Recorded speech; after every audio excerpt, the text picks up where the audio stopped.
स्वर्ग की सुंदरिया। और वह मनुष्य जो नहीं टूटा। धरती पर एक ऐसा स्थान था जहाँ कोई जाता नहीं था, क्योंकि कहा जाता था, जो वहाँ ध्यान करता है वह स्वर्ग तक को हिला देता है। उसी स्थान पर एक साधारण मनुष्य सालों से ध्यान में बैठा था।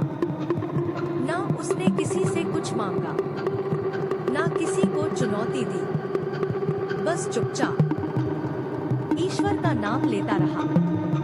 लेकिन यही चुप्पी स्वर्ग के लिए सबसे बड़ा खतरा बन गई। स्वर्ग लोक में इंद्र का सिंहासन कांप रहा था। इंद्र ने देवताओं से कहा, इसका तप पूरा हुआ तो स्वर्ग का संतुलन बदल जाएगा। तभी इंद्र ने एक ऐसा आदेश दिया जो पहले कभी नहीं दिया गया था। आवाज धीमी और गंभीर। स्वर्ग की सुंदरियों को बुलाया गया। रंभा, मेनका, उर्वशी, जिन्हें देखकर देवता भी अपनी आंखें झुका लेते थे। इंद्र ने बस इतना कहा, इस मनुष्य की परीक्षा लो। सस्पेंस के साथ उस रात धरती पर कुछ बदला।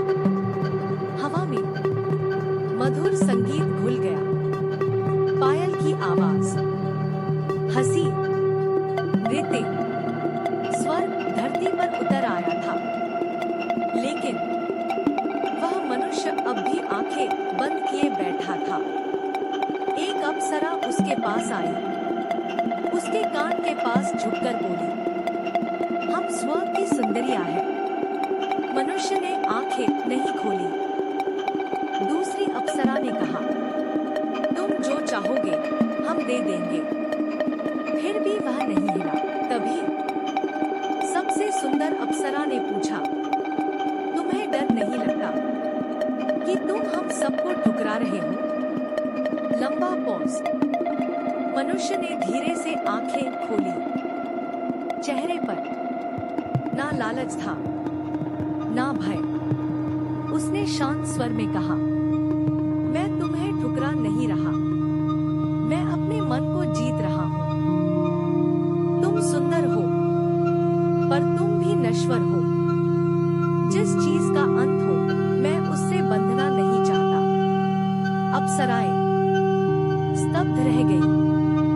पहली बार स्वर्ग की सुंदरिया चुप थी। वे स्वर्ग लौटी। इंद्र ने पूछा, क्या इसका तप टूटा? अप्सराओं ने सिर झुका दिया। तभी आकाश से आवाज आई,